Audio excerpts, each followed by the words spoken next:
Hey, so today I am here with this lovely lady, Maggie Thomas, who has been with us now for 5 years 6 years, and how many months? 6 years and 1 month. 1 month. Yeah, I knew the anniversary was just June 6th. June 6th.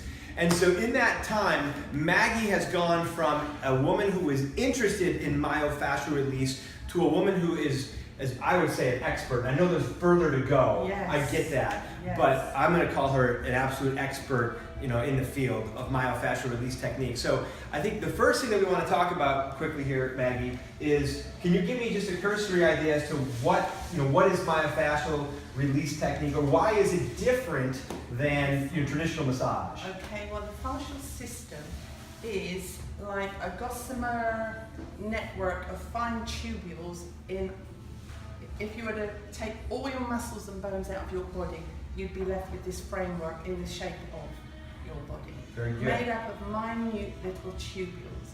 Through those tubules is a fluid. It's supposed to be a fluid. Gotcha. And this connective tissue, it's a dense connective tissue made up of collagen and elastin and some polysaccharides, and there's science behind Very good. this. If people want to go and research it, there's articles and there's science to back it all up.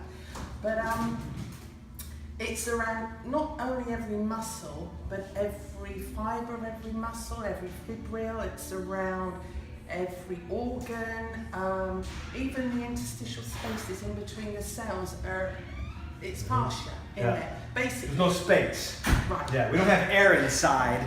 There's something in all of that space. Well, we have air in the lungs. It's a connective tissue system, and it's been built to help you resist force. Yep, very good. But sometimes trauma will happen, you have surgery, inflammation, bad posture. All these things will make that fluid go hard.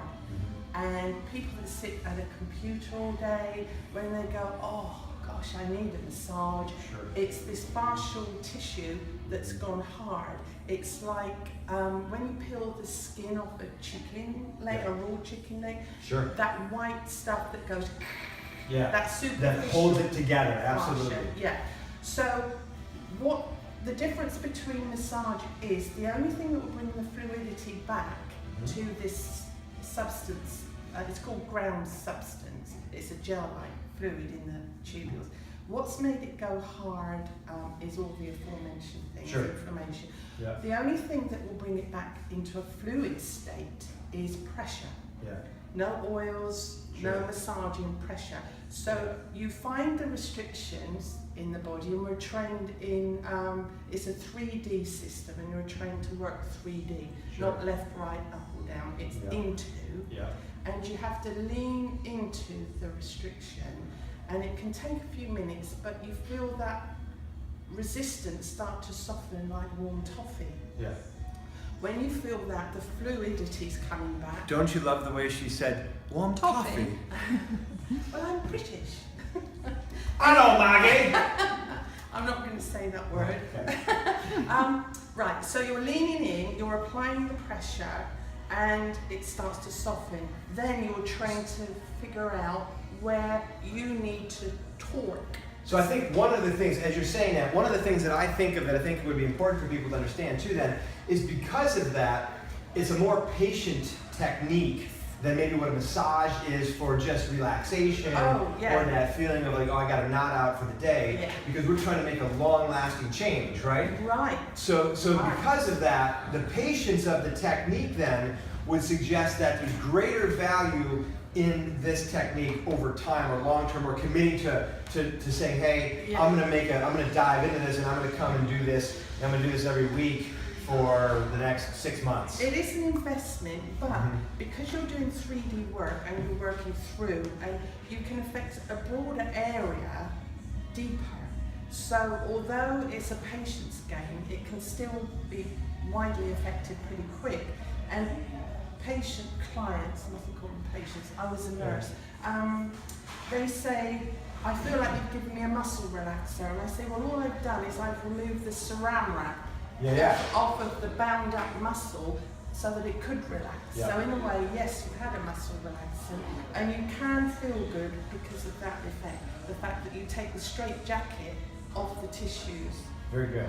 Very good. So now I would say many times when I talk to people who have these issues in their shoulders, I let them know that chronic postures have impacted the part of their neck, the lower cervical spine, that has caused these muscles to become tight. And as these muscles become tight, now they start to create this problem. And I always say this, at the end of the day, I can correct the part that I can correct, she can correct the part that she can correct, and if you correct the two of them together, then you've corrected a cause, and you've corrected a cause of the problem, which is the secondary cause. Thus, the symptoms are gone, and they stay gone. You get so it's pretty cool. Pain-free, and you can stay that way. The range of motion. So there's another question that I think we should ask that's out there. I'm sure it's out there. You're probably asking this question right now as you watch this, which is, what can we help? What else can we help then? So people come in and have what kinds of complaints are we going to say, hey, you should probably go see Maggie? What do you think? Anything, because it's a complete framework, it's connected. And it's like you imagine a sweater, and I come along with a crochet hook and stick it in one stitch down the bottom of the sweater, and then I pull. Yeah. It will have. And if I walk away, will my sweater unravel? Wait, that's a Weezer song. I'm sorry, it's just a song. Okay, keep going. Myo-Fascial work is to find the initial cause of all that effect, all that creasing up of your fascial system. Very good. The body's very smart. You might start somewhere, but eventually you will find it.